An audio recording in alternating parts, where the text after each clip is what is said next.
All right.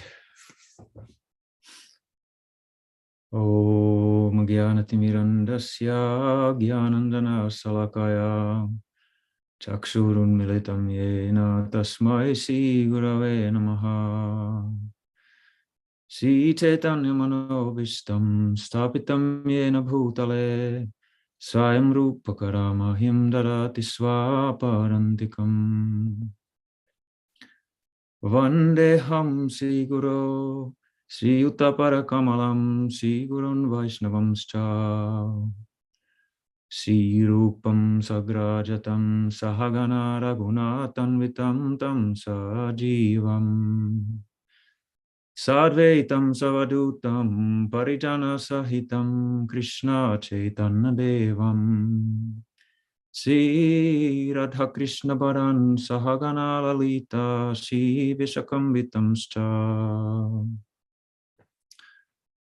Namo Bhakti Vinodaya Sakchidanandanamine Gaura Shakti Swarupaya Rupanugavarayate Nama Cintamani Krishnas Chaitanya Rasa Vigraha Purna Shuddho Nityamukto Bhinnatvam Namanamino Shri Gauri Vaishnav Guru Parampara Ki Jai Shri Param Kurun Ki Jai Shri Gurudev Ki Jai Shri Vaishnav Sangha Ki Jai.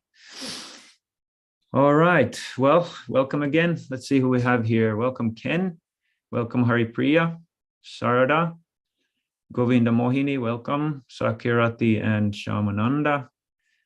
And we have Carolina, Krishna Kumari, and Marosh. Jai, wonderful to have you guys here. And I was thinking of doing a quick recap, since this is the last class of my series of what we've gone through so far. And of course, we started with the first two chapters were these kind of like general, kind of like prepping for the 10 offenses and understanding Suddha Nama and what these offenses, how they relate to Suddha Nama.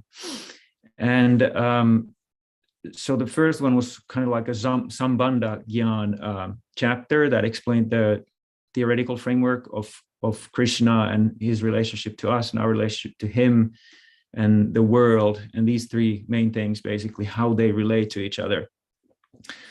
And then the second chapter was the Namabhas chapter, which I made the chart of what Namabhas is and how the different aspects of Namabhas relate to each other, you know, the Namaparad, and then this kind of stage you could call Namabhas in these two different ways of the Chaya Namabhas and Pratibimba Namabhas, which are the distortion and reflection.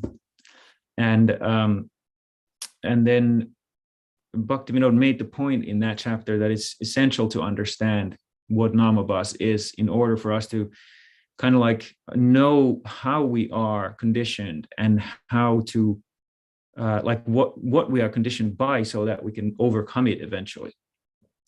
And then from there, I jumped into the 10 offenses. I started with disrespecting the sadhus who have dedicated their lives to Krishna fully. And the second offense was the thinking of the demigods to be equal with Krishna. And the fourth one was the big one, the Guru Avagya, or like disrespecting the spiritual master. And the fourth one was disrespecting the Vedic scriptures or revelation. And that's where I ended up. I mean, that's where we ended up last class. Excuse me. And so the fifth offense that I'm going to start on this last class is interpreting the holy name.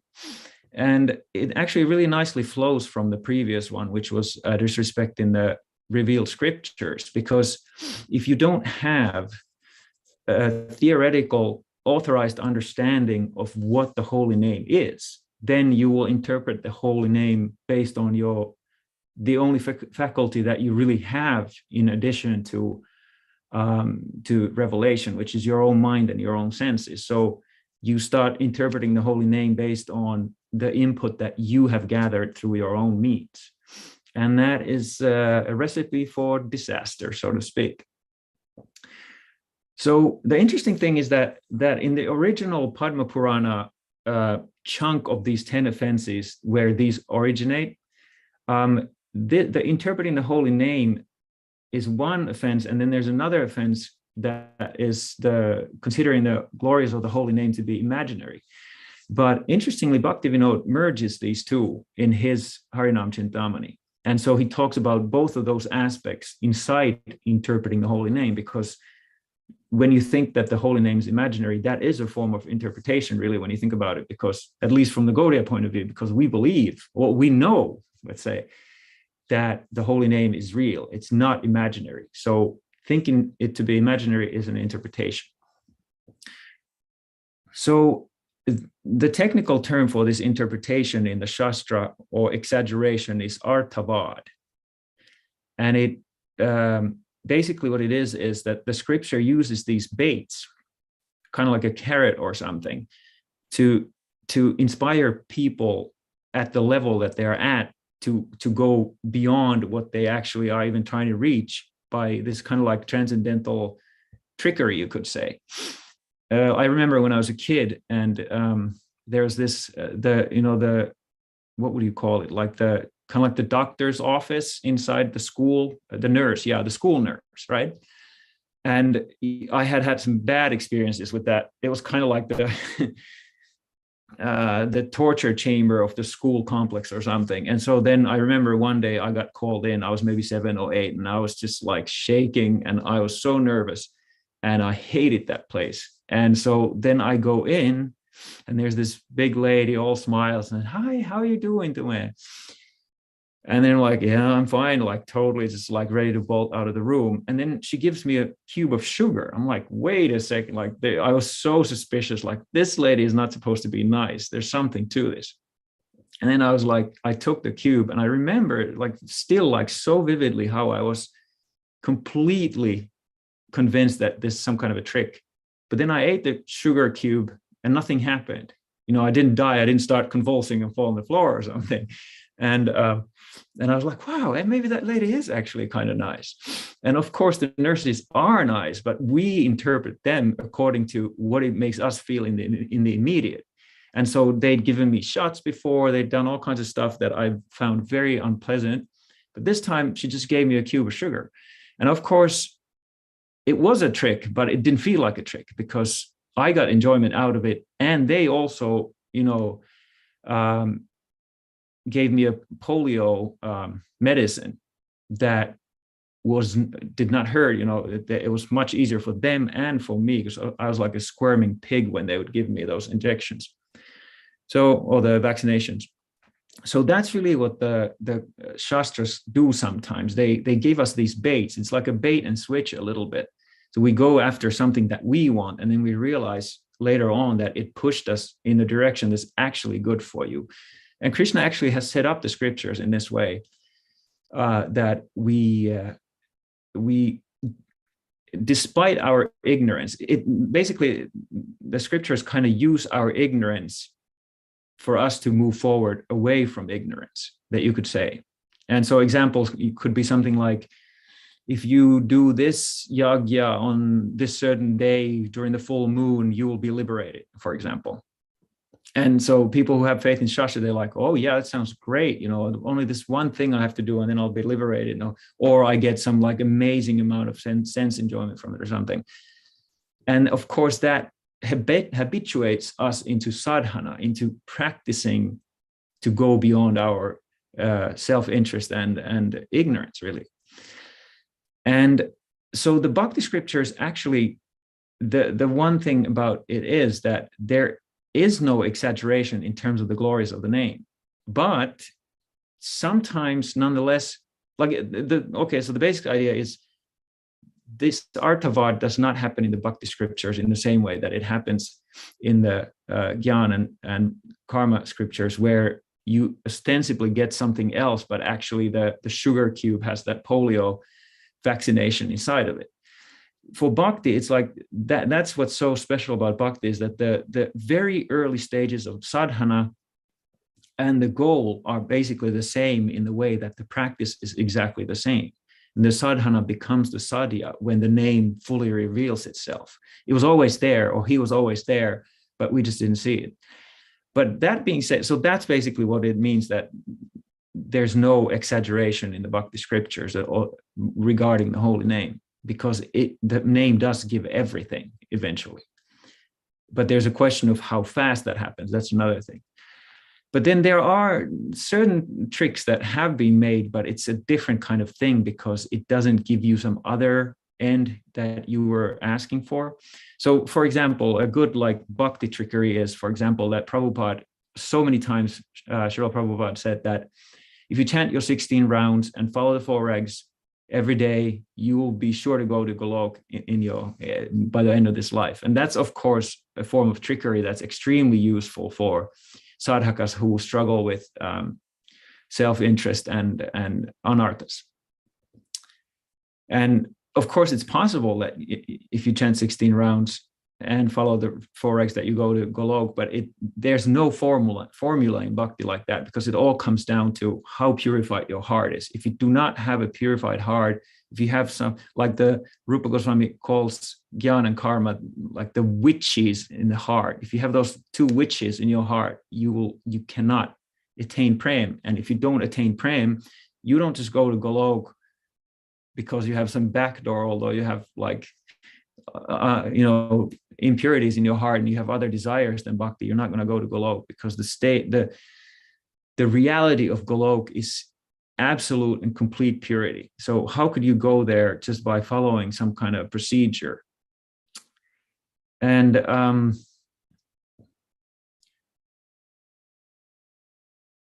so then the other side of this offense is that if you think that the glories are imaginary, which kind of is similar to exaggeration, that it's actually not as good as it sounds, the scripture has an agenda, so it's kind of imaginary.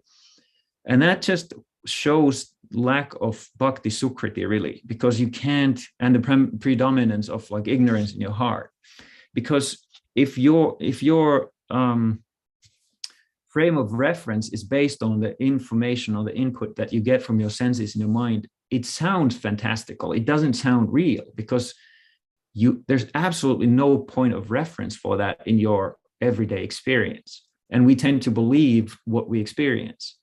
So it's very easy to think, even for like devotees, sometimes it's easy to think that maybe there is a little bit of exaggeration. Like, I'm not getting all these, why am I not getting all these effects? Like, I'm supposed to be rolling on the ground in ecstasy and like crying blood, for Christ's sake, and nothing's happening. I'm just like bored out of my mind. So it's easy when we're covered by ignorance to start thinking that maybe this is imaginary.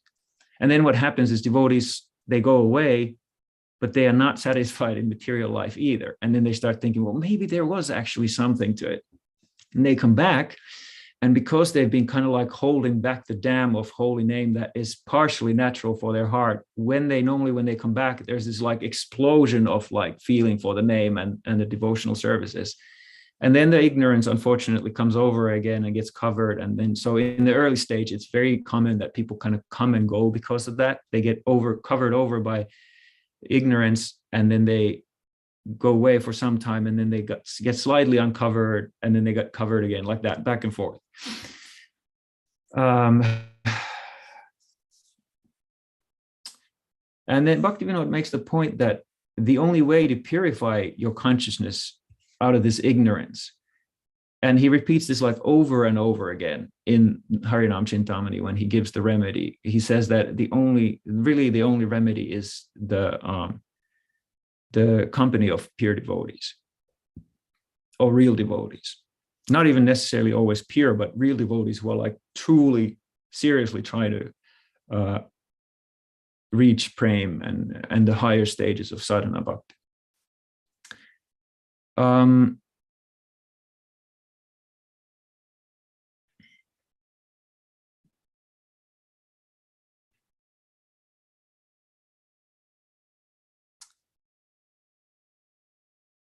Yeah, okay, I think that's sufficient about that offense.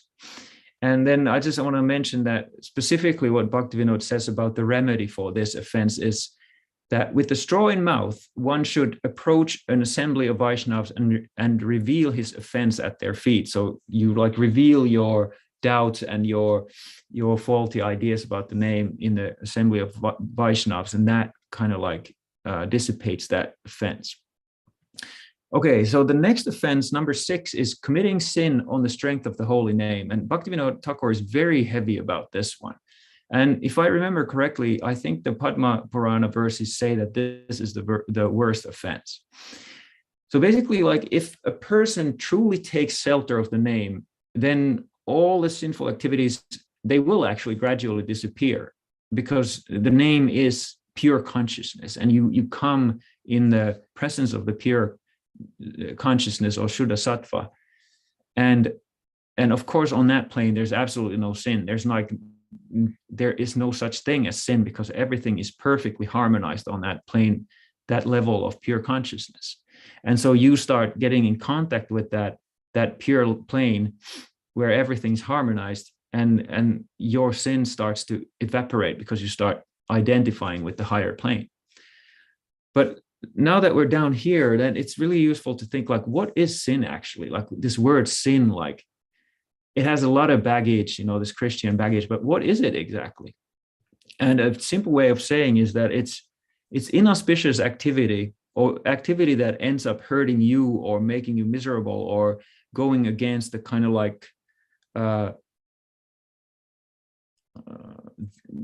the order of how things are, really, you could say.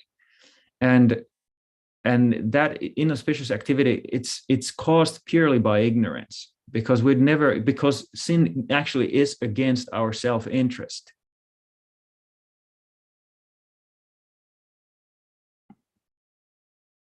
Do you guys still hear me? Yes. Hello? Oh, okay, weird. It just told me that I was logged out of my account, but I don't know. If I'm still here, then that's good enough. So let's see, where was I? Oh yeah, so like sin is activity that is actually against our real self-interest. And so if we were not in ignorance, we would never go against our real self-interest. The ignorance makes us think based on that false identification that our actual self-interest is somewhere else than in the matters that concern our soul and Krishna. And so first there's this like seed of sin. It's called kuta or bija, I think. And so that the seed comes from previous sinful activities. And then that seed sprouts into like a sinful mentality or like a mindset. And from there, or psychology, and then from there, sin sprouts into actual sinful behavior that perpetuate the cycle. And Bhagavan Sri Krishna, of course, he gives us the process by which the seeds can be kind of burned, or like even the seeds, even the karma that is already fructified, what to speak of the seeds. So like the blossom of the karma is going to burn, which is the pradapta karma. Even that's going to be burnt by bhakti. What to speak of all the seeds that are still in the ground? It's like this, like a flamethrower or something. Bhakti, I could say bhakti is a flamethrower. And when you torch seeds, they will never grow again, even if they're there. And of course, once we start practicing, surrender will definitely come, eventually, but it takes some time. And so when we're in that stage of namabhas, when we still have those seeds, the seeds, the torch, the flamethrower hasn't gotten to the point where it's burned all of our seeds and all the active sprouts of bad karma, or good karma for that matter. We're in the stage of namabhas where we try to be pure, but we're not. And that's where there's like every chance that we will commit this aparadha of thinking that, well, the name is so pure that there's no problem. I can keep doing my nonsense, and by chanting, I can purify myself. Mm. And of course, if you're chanting the pure name, there's no question of having this kind of mentality, because you're not struggling with any kind of ignorance or anarthas. And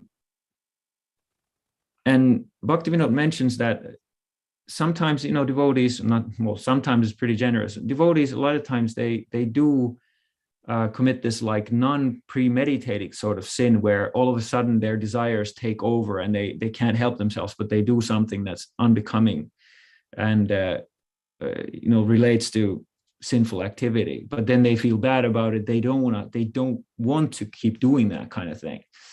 And so that's a very different thing than consciously thinking, yes, I want to keep enjoying, but I'm going to use Harinam as a kind of like a body armor or like a insurance policy. Like, yeah, I'm fine. I'll just chant and keep doing, enjoying and doing all this stuff that hurts my soul and hurts other people. But I'm kind of like above the law, basically, because I chant. And Bhaktivinoda goes so far as to say that even of thinking of committing that offense is so grave that there's no remedy for it. And then one has to just accept the intense suffering for countless lifetimes, if you even think about that. Now, well, you can decide how you feel about that, but I'll just leave it there. And then Bhaktivinoda gives this example of like a monkey renunciate, which is one of the favorites of Bhaktisiddhanta Saraswati. And basically it means like monkeys look like they are renounced, but they do all kinds of, inappropriate activity in the jungles. And so a monkey renunciate dresses up like a devotee, acts like a devotee to get the external benefits that come in a society that respects renunciation. But actually that so-called renunciate goes behind the scenes and has like sexual relations and just enjoys and wants the prestige of being recognized as a sadhu. And for us, that's kind of hard to relate to in the West as like a larger society, because here it's like, oh, you're a sadhu. Like it's like the thing itself, even if you're a pure sadhu, so many people think it's weird and freaky and like off. It's not. Being renounced or spiritually advanced or spiritually really like focused is not high on the social ladder. And I always remember when I went to Vrindavan for the first time, and I was so used to feeling a little awkward, in public when I was wearing a dhoti and the whole getup, because I knew what people were thinking. And so I went to Vrindavan, and the first morning I was going to see this one sadhu with Vrindaranya, who was friends with that sadhu. Actually, he was her Siksha Guru. And so all of a sudden, like people on the streets, they go, Radhe, Radhe, like they show you deference for having saffron. I was completely taken aback by the fact that the thing that made me a freak in the West is actually like the sign of like the highest success in the traditional Indian society.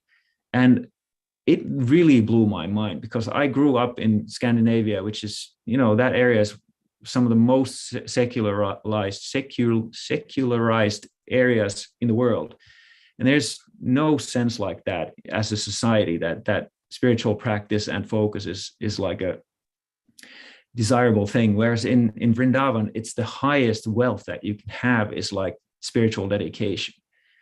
And so the monkey renunciates, they abuse the system that actually has the right framework for life. So they abuse that system and cheapen it by their personal desires.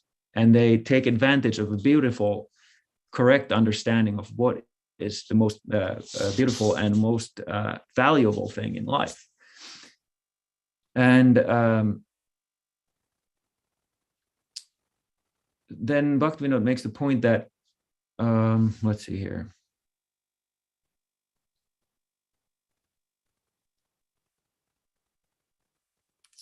So then he says, well, what's the remedy for this kind of behavior? Especially that when it's so extreme that you act like a vairagi, but you're a complete sense enjoyer. And again, he says, though, one should remedy oneself by associating with pure devotees. And there's a nice quote. He says, sinful desires are like thieves on the road of bhakti, and the pure Vaishnavas are the protectors of the road. when one loudly calls out the name of the protectors of the road, the Vaishnavas will come and the thieves or the desires for sinful activity will flee. And again, like, it's just really driving the point home how if you want to chant purely, you absolutely need the company of advanced devotees. And I'll talk more about that a little later in the second to last and last offenses. Okay, let's move on to offense number 7, giving the holy name to the faithless. Now, when you start thinking about what this offense means, you have to ask at first, like, who is first of all qualified to receive the name? And this answer seems very simple. It's the people who have bhakti sukriti, or who have faith in Shuddha Bhakti. And that is really the only qualifier, absolutely the only qualifier. And what faith means, according to the way Bhaktivinoda words it, is that it's unflinching conviction in the glories and powers of the name. And that's a really beautiful explanation, that it really just comes down to whether you believe in the perfect purity and otherworldliness of the name itself, because that is like bhakti in seed. Bhakti in this like condensed seed form is the holy name. So if a person doesn't have an inkling or doesn't have any real faith, then a real Vaishnava will not give the name to that person. And giving the name here, of course, means like formal initiation. And Bhaktivinoda says, continuing with this this monkey metaphor, giving the holy name to a faithless person is like giving a monkey some like fine silk garments or like a sari or something, thinking that they would dress up in it and, you know, behave like a sophisticated lady or something. And of course they get the thing and they like tear it up or something. I saw plenty of that in Vrindavan. They would steal like a shawl or glasses and they start eating on it. So they'll just rip it up because they don't know what it's for. And sometimes faithless people, like I was talking about, in the context of a society that actually highly respects spiritual advancement, sometimes a faithless person will want to get initiated just to get the secondary benefits of being a devotee. And they put on a show of being so dedicated. They roll on the ground. I mean, the Bengalis and Indians, you can see them actually do this. They just, you know, throw themselves down during the kirtan, start rolling up and down, and, you know, do all this like sattvika bhavs. And then, like my Guru Maharaj points out a lot of times, like after the kirtan, they take a pack of cigarettes and like start smoking. I guess that's another, you know, anubhav or something, whatever. So people, they want the benefits, and then faithless people act like devotees. And it's exactly like the Markata Vairagi idea. And they're kind of like, you know, like rock stars are at the pinnacle of Western societies, you could say, along with politicians and sports, like athletes.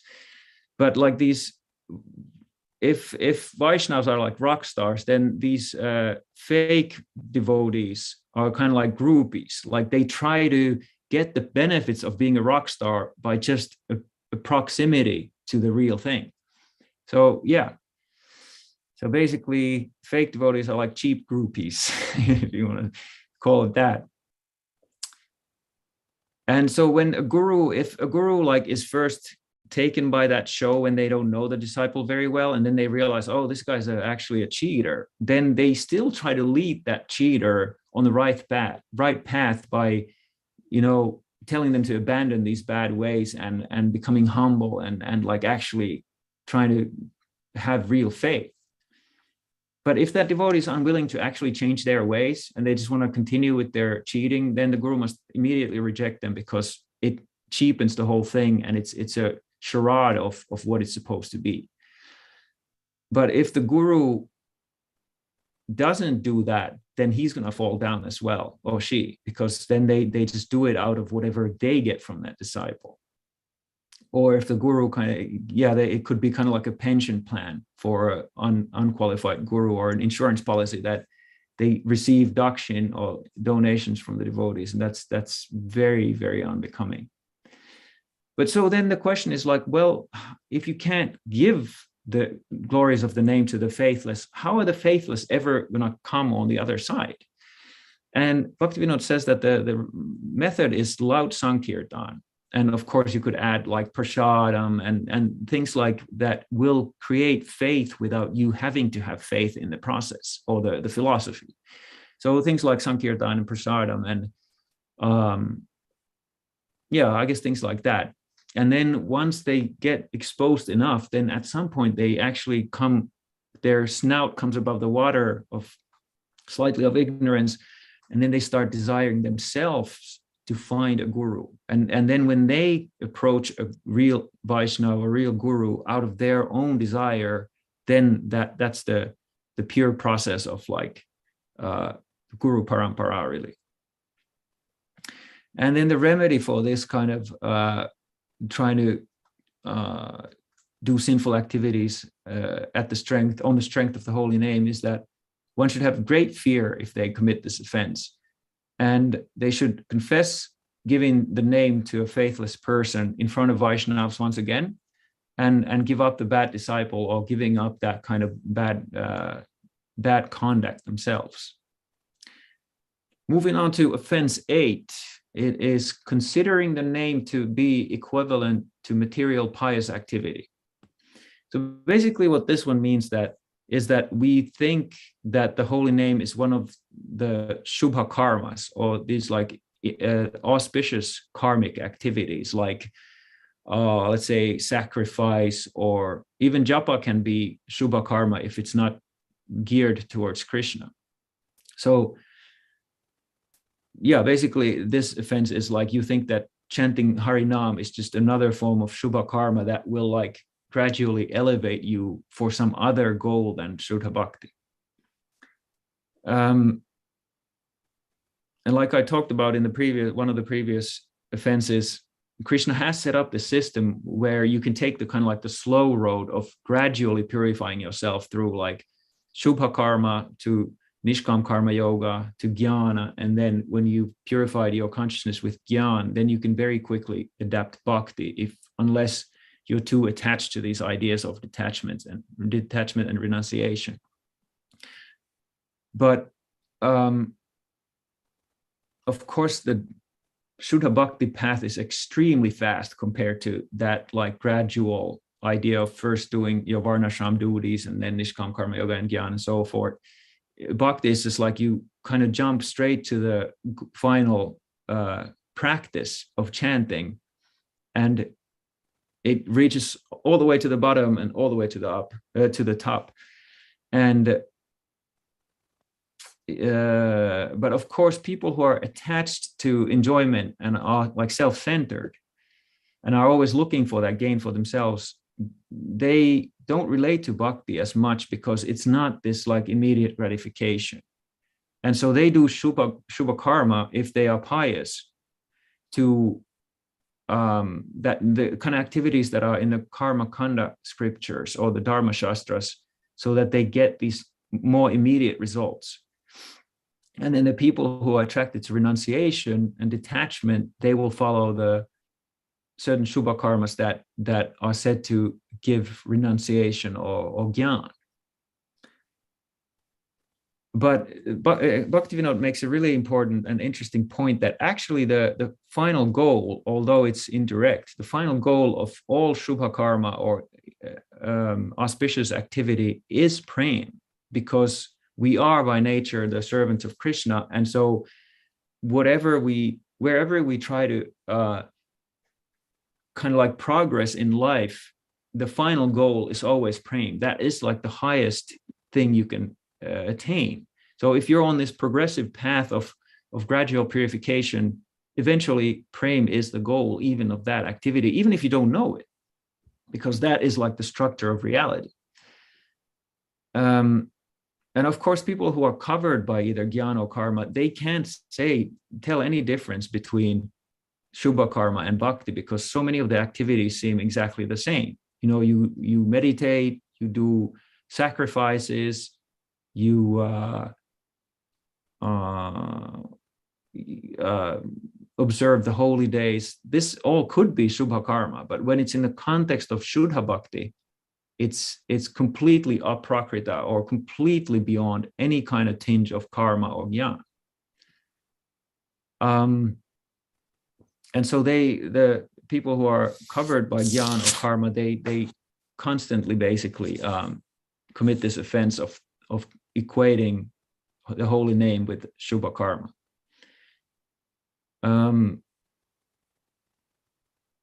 Let's see. And it's good to remember that Shubha karma is dependent on material circumstances and procedures. Like you think about the Karma Kanda and the Dharma Shastras, it's extremely important that you do all the rituals right, and you get the result from following the letter of the law right, instead of having the right feeling, because your feeling is actually wrong, so you can't follow your feeling.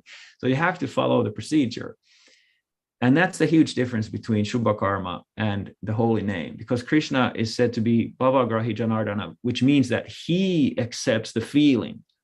And he can do that because when your feeling is directed towards Krishna, then there's no question that that is the correct feeling that is aligned with the structure of reality and what is actually beneficial for you.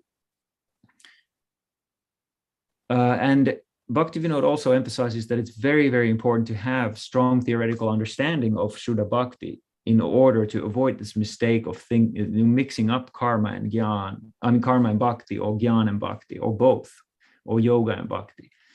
And so we have to really think about it, like, what is karma exactly? And what is jnana? Like, what are the characteristics of those things, and how do they differ from Shuddha Bhakti?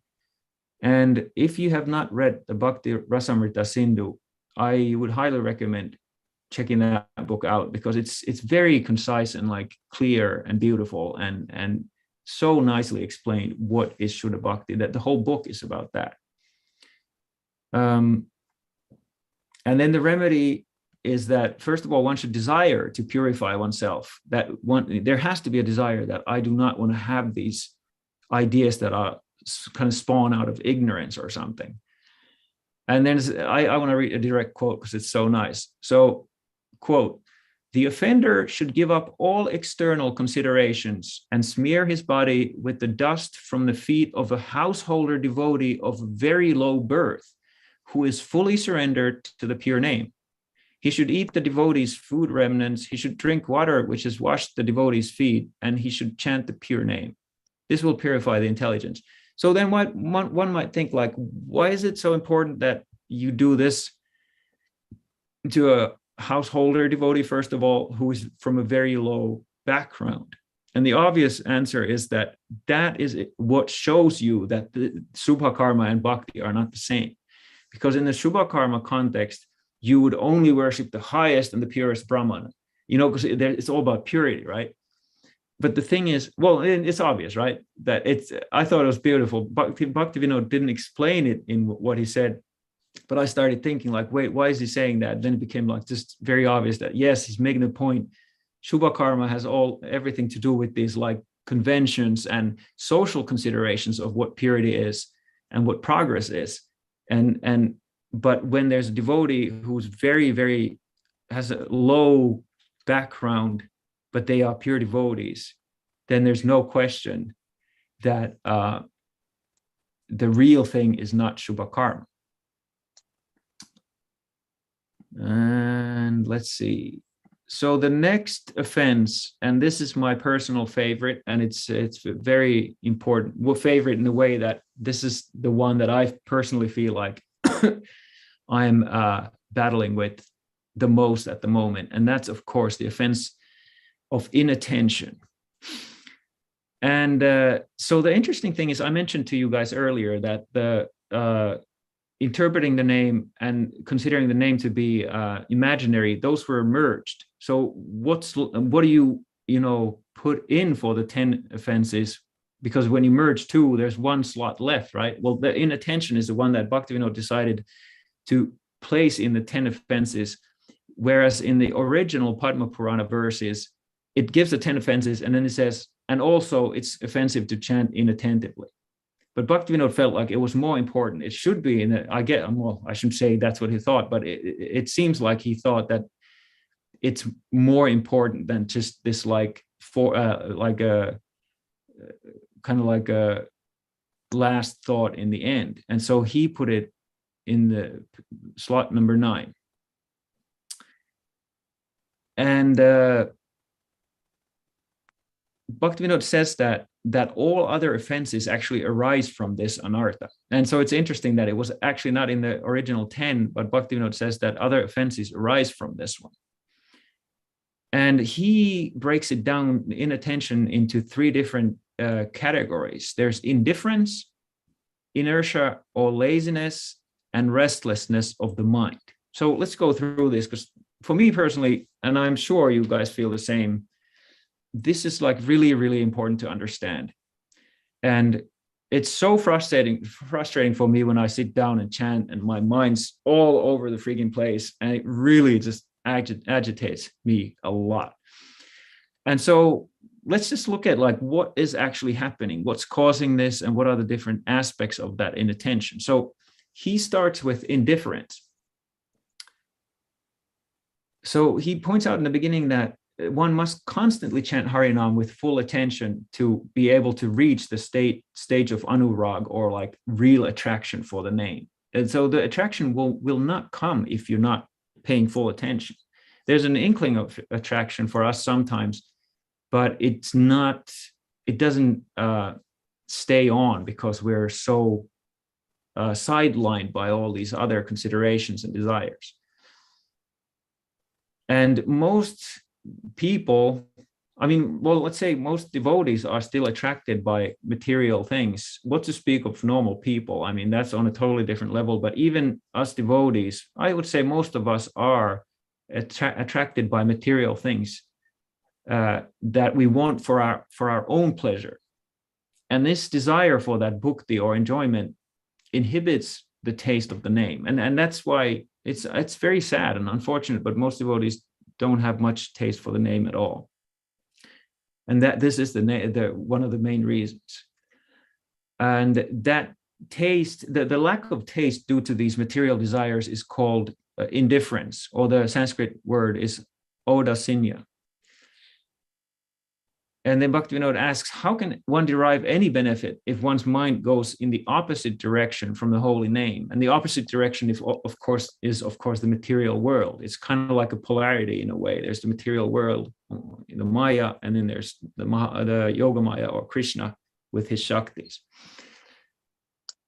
So that's indifference. And then the remedy, this is really interesting. So Bhaktivinoda says, what is the remedy for this indifference? He says, again, find association of a devotee who chants purely, and in a secluded place, in his or her company, chant for a short time each day. And so you might be wondering, what's a short time? And Bhaktivinoda says a few hours. And so for most devotees, that's not a short time. That's like 25 rounds if you chant 16 rounds in 2 hours. Of course, I drew this comic the other day about a sportscaster who chants 16 rounds in 35 minutes. So for him, it would be a lot more rounds. But anyway, so just to think that a few hours is a short time, that kind of puts the frame of reference in its right place, that we might feel really good about ourselves for chanting 16 rounds, but that's the very, very beginning, you could say. And the goal of Gaudiya Vaishnavism is to chant constantly. And I don't want to say this, I don't want to make you guys feel bad or like discouraged or something. But at the same time, I think it is good to recognize that we are beginners. And then we should act accordingly. We are beginners, and that's fine. There's nothing wrong with that. We have to go through the different stages, but we're definitely beginners. And then when that devotee who's in the company of that pure devotee, he'll see the Vaishnav's attraction for the name, and it's inspiring. And I definitely have this experience in my own life with my Guru Maharaj and other advanced devotees, that it's very inspiring to see, like, wow, it is possible, it's real. And I'm just not there yet, but it is possible. And then that will actually like dissipate the indifference when you then start increasing your own chanting. And then Bhaktivinoda says, once you do this, you will gradually increase your chanting until you will be easily chanting 300,000 names, which is 192 rounds a day. And I once tried out how many rounds I could chant in a day, and I got to 117, and I was like, my jaw was like clenched. I could hardly like open my mouth, and my voice was all raspy. I was like, oh my God, like 192 rounds a day is just, physically speaking, it's rough. What to speak of for the mind? Like, I was pretty good for the first 64 rounds. Oh, yeah, this is pretty cool. And then it started going down and down, down. By the end of like 117, I was like so ready to quit the whole thing. But it's kind of good to test yourself sometimes, like what is your actual level of taste? And then, of course, you shouldn't keep trying something crazy like that, but it won't hurt if you try it a day or two or something. And then you just gradually start pumping it up. And then one day, all of us for sure are going to be chanting that 300,000 names. There's no question about that. He also points out that chanting is most beneficial in places of Krishna's pastimes, like Vrindavan and Mayapur, and chanting near Tulsi, and of course in the company of Vaishnavas. So then he gives another remedy for this indifference. He says, just isolate yourself into a room, like lock yourself up in a room, cover your eyes and ears, and even your nose, he says, and just basically block all your senses for getting any stimuli. And in the modern context, it definitely means like turn off your phone, especially social media. It will keep rotating. So Bhaktivinoda is talking about locking yourself in a room, which back then meant to turn off your phone, because that meant that you cut yourself off from the social circle. And so that's definitely something to consider. Bhaktivinoda is basically telling you to cut down on your social media. And so when you chant in this way, Bhaktivinoda says that you'll quickly develop nishtha and then ruchi. And so that was that. And then the next aspect of this inattention is inertia or laziness. Basically, what that means is that you procrastinate. You don't really feel like doing it. You come up with excuses. Or then when you're chanting, you're like Hare Krishna, and then you pull your beads out of the bag. You instead of counting the mantra, you count the beads. Like, okay, I have 25 to go. Let's go a little faster, or something like that. Or you like, this was a new concept for me. I've never done it myself, but I heard in one of the japa retreats that Archan City does, there's something called the cleanup chanting, that you pace when you chant and then you tidy things up around you while you chant. That was a pretty funny one. So that's a form of laziness. You basically, you just, like a kid in the backseat is like, are we there yet? Are we there yet? Dad, are we there yet? You can't just like be with the name. You're constantly focused on when I'm going to be done with this, And so what is the remedy for that kind of thing? Well, surprisingly, the company of pure devotees. And the reason that it's especially good for this specific in a form of inattention, in the form of laziness, is that real devotees are very careful not to waste time. And they're constantly either serving or chanting. And that kind of intense focus will inspire the lower devotee to kind of model the real devotees. And they develop this admiration for that quality of focus on service and chanting. And when you start admiring something and you constantly are reminded by it, you start creating a samskar. And then that admiration becomes like a value. And then eventually that value turns into action. I mean, it could take lifetimes, but you have to start it from aspiring for something higher than where you're at. And that aspiration and that like fanboyhood creates the samskar of wanting that thing yourself. And then Bhaktivinoda says that by that kind of admiration, then eventually the good influence will start purifying your mind, and then you will become extremely eager instead of completely uneager to chant. And you'll effortlessly, first of all, increase your chanting to 100,000 names and then straight to 300,000 names. So you have Bhaktivinoda's word on that. So get that good associations, basically the bottom line. And then the third form of inattention is restlessness. And that's also caused kind of like inattention. I mean, kind of like indifference.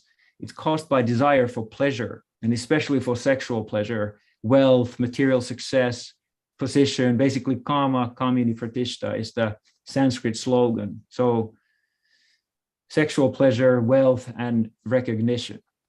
And the reason is that why this makes you restless is that when you're chanting, your mind's constantly like, I could be doing this, or I could be doing that. And restlessness really means that you're somewhere else in your mind than where your body is.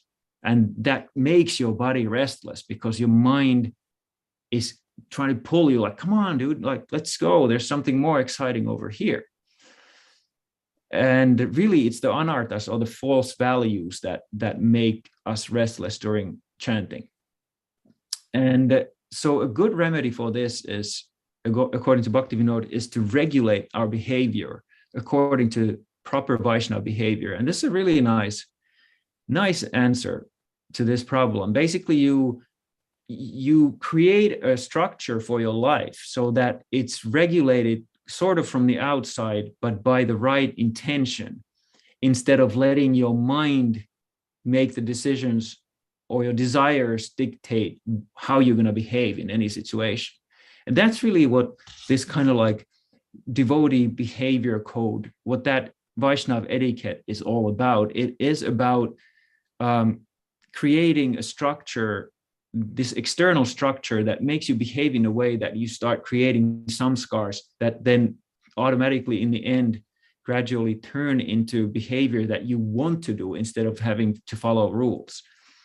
So, and there's a really great series by Sripad Padmanabh Maharaj called Vaishnav Etiquette on the Sri Chaitanya Sangha YouTube channel. So I highly, highly recommend you guys check that out if you're interested in regulating your everyday life for the, ultimate goal of prem, of course. It's not, rules for themselves mean nothing, but it's all for prem.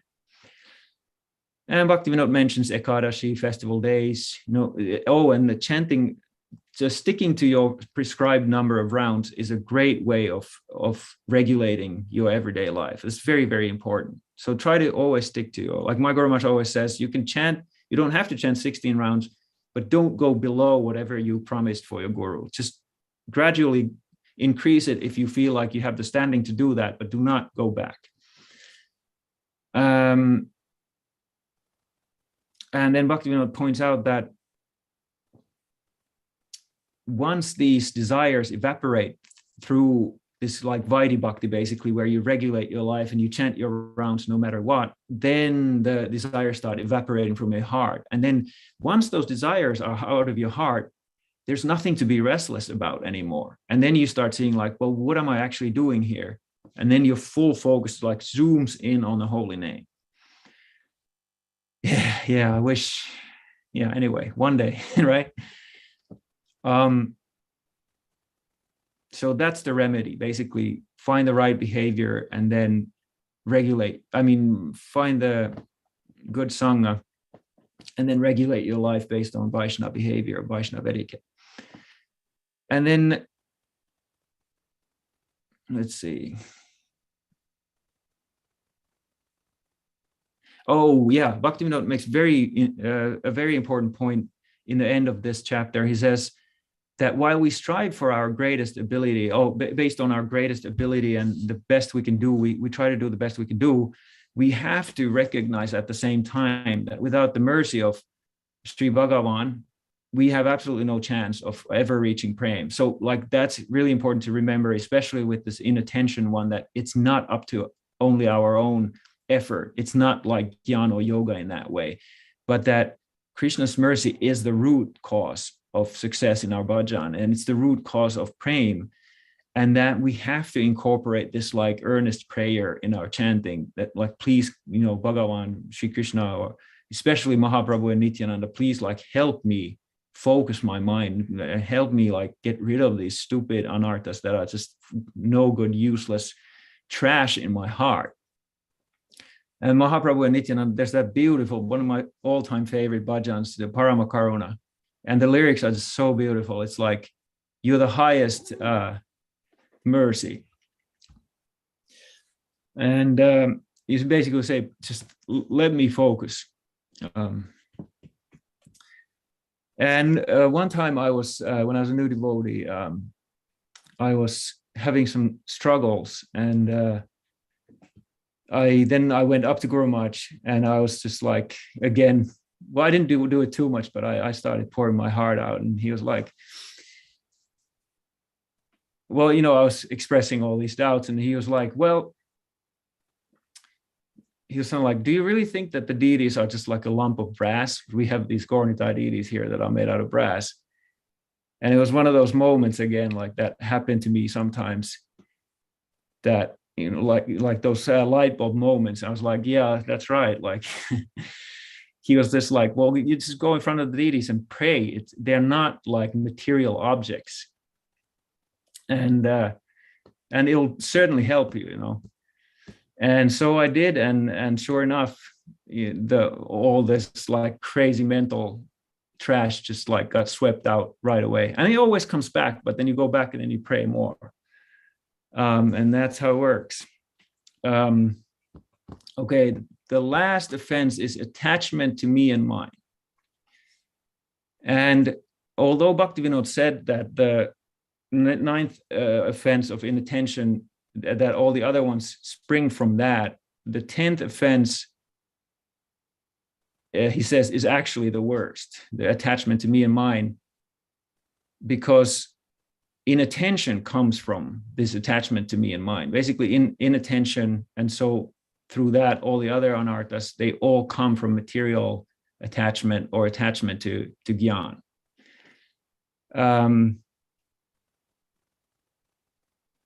So when you believe in the designations of what comes with the body, that is really that. It's as simple as that. If you believe that you are whatever you are designated to be in this karmic psychophysical package, that's me and mine. And so if you really consider how much, even in our everyday life, we are influenced by these kind of external non-bhakti things, we are pretty badly covered, even as devotees. And then he points out that the opposite of this mindset is the 6 limbs of Saranagati. So there's like material attachment, the sense of me and mine, and then the other sense is the sense of full surrender. And there's so much to be said about the limbs of Saranagati, but I'm just going to quickly read through them so that you kind of get an idea what I'm talking about here. So first, accepting favorable things, rejecting unfavorable things. Of course, we're talking about bhakti. And then thinking that Krishna is one's protector and becoming completely dependent on Krishna. And then thinking of oneself as low, unqualified, and insignificant. And then the final one is surrendering self completely. So that is the absolute opposite of the me and mine mentality. And that's why devotion, basically, Saranagati, that's what devotion is. It's the constant cultivation of these 6 limbs of Saranagati.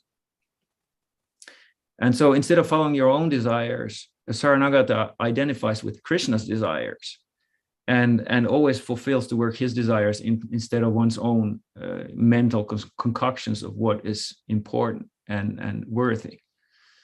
And so one really identifies as a servant of the perfect whole instead of thinking oneself to be the perfect whole, basically.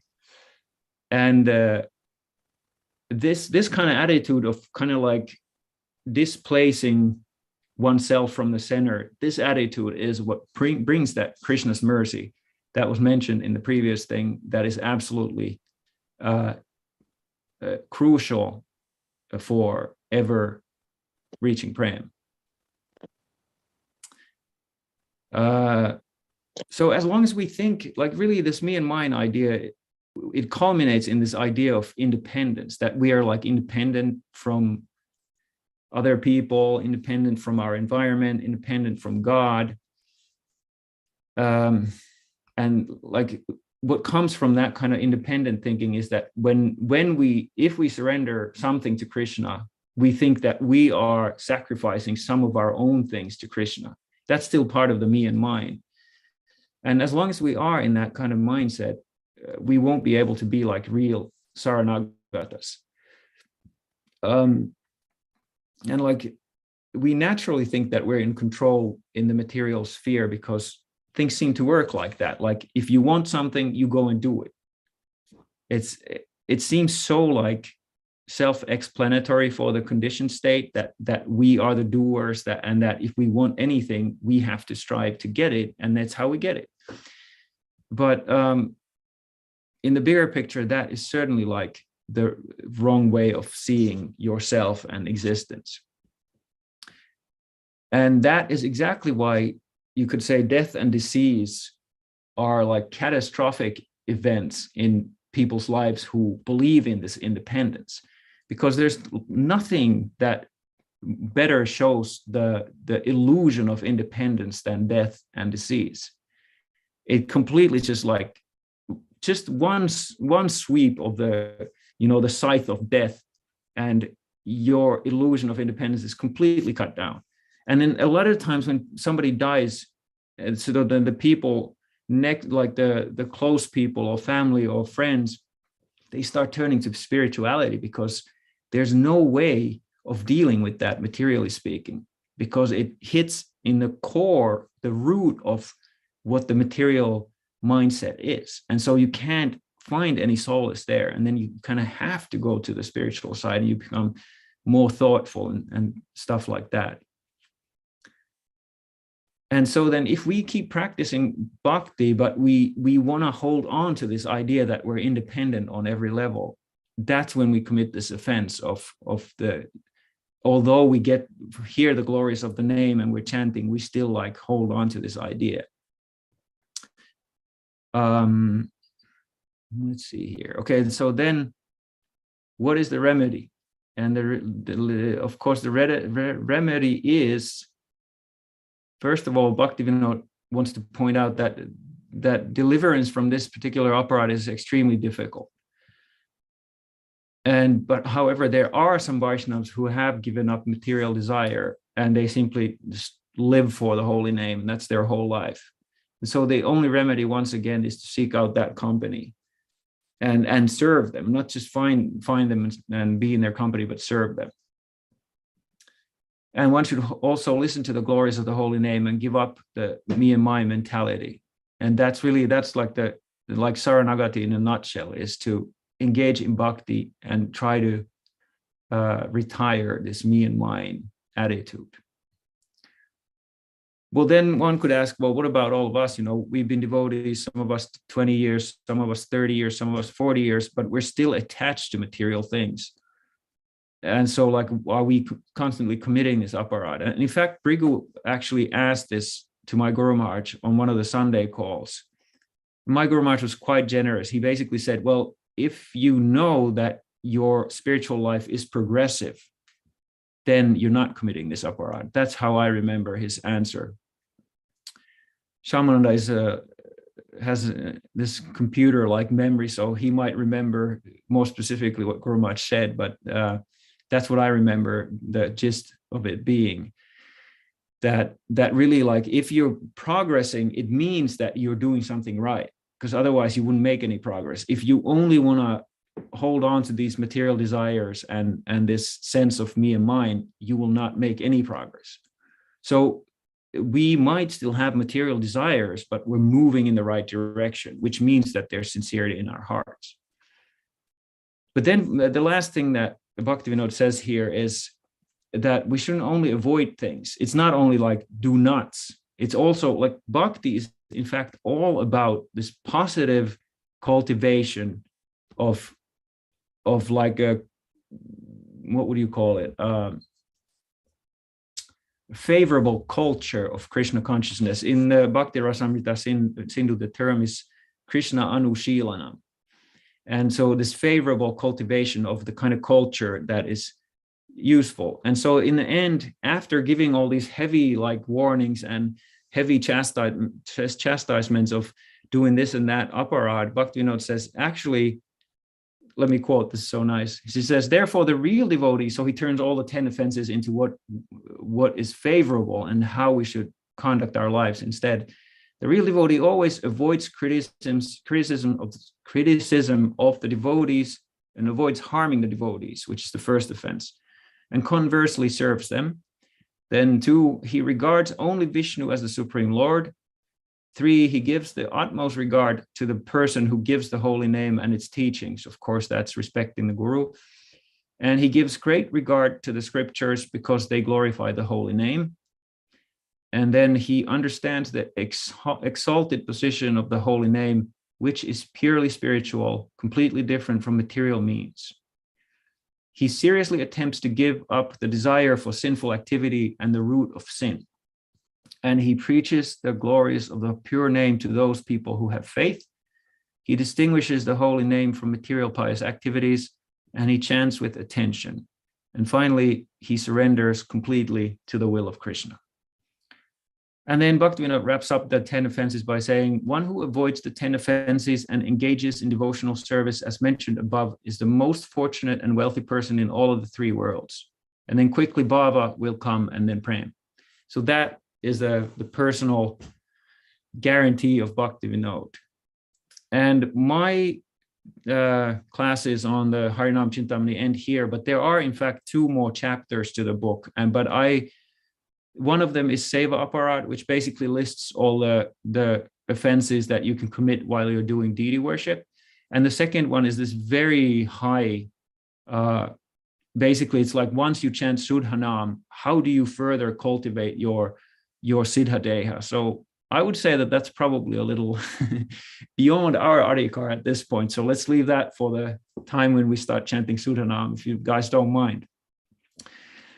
So that's the end of my series, and I'd just like to thank you all for giving me the opportunity to get into this stuff and talk about it with you guys, and I hope we will all be chanting that 300,000 names sooner than later.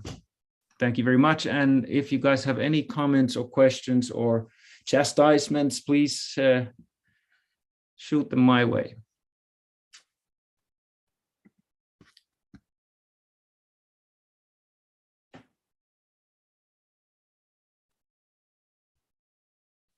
Sarada says, thank you for some very important classes. Jai, thank you very much.